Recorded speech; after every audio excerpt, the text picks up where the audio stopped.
Bismillahirrahmanirrahim. Assalamualaikum warahmatullahi ta'ala wabarakatuh. Alhamdulillahirabbil alamin. Wassalatu wassalamu ala asrafil anbiya'i wal mursalin wa ala alihi wa sahbihi ajmain, amma ba'du. Yang terhormat Bapak dosen pengampu mata kuliah pengantar studi Islam, izinkan saya untuk memperkenalkan diri. Perkenalkan, nama saya Imam Muhammad Baihaqi dari kelas 1B dari Fakultas Dakwah dan Komunikasi, program studi dari Manajemen Dakwah. Saya dari kelompok 13. Di sini saya akan menjelaskan tentang post-tradisionalisme.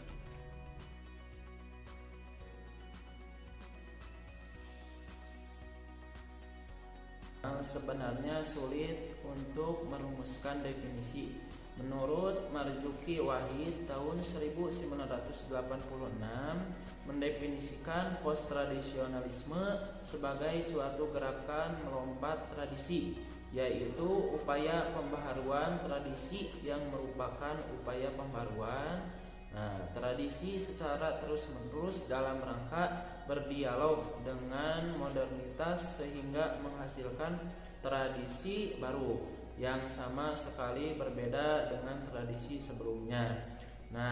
Dari genealogi intelektual inilah post-tradisionalisme Islam melalui fase-fase awal, pembentukan hingga perumusan metodologi dan praksis sosial politik. Fase pertama merupakan fase pembentukan dan pengayaan ide, baik dalam pemikiran maupun aksi politik. Pada fase ini muncul beberapa perdebatan gagasan seperti nasionalisme, pribumisasi, sekularisasi, feminisme, hak asasi manusia. Lalu yang kedua yaitu perumusan metodologi post-tradisional. Perumusan metodologi post-tradisionalisme Islam menghasilkan paradigma baru pemikiran Islam yang dirumuskan sebagai kritik nalar ataupun telaah kontemporer terhadap tradisi. Lalu yang ketiga yaitu pandang post-tradisional Islam.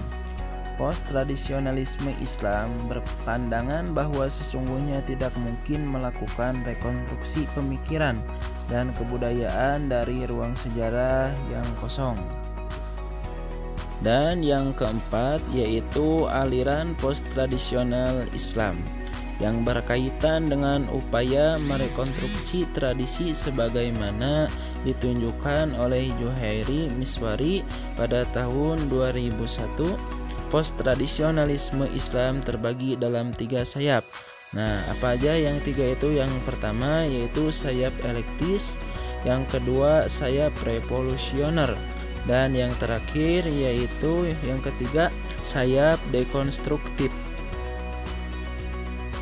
Lalu apa itu post-tradisionalisme Islam?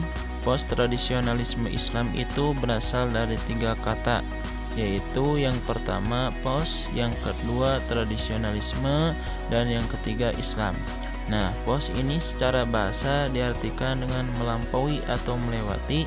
Lalu ada tradisionalisme Islam, yaitu suatu paham atau cara untuk berpikir secara tradisional yang berpegang teguh terhadap norma dan adat istiadat yang dilakukan secara turun-temurun. Kemudian ada Islam. Islam itu adalah suatu agama.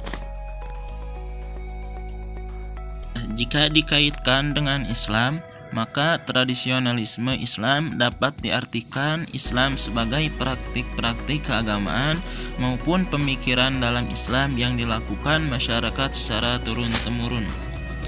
Itu yang dapat saya sampaikan. Mohon maaf jika terdapat kesalahan dalam tulisan ataupun ucapan. Sekian dan terima kasih. Wassalamualaikum warahmatullahi ta'ala wabarakatuh.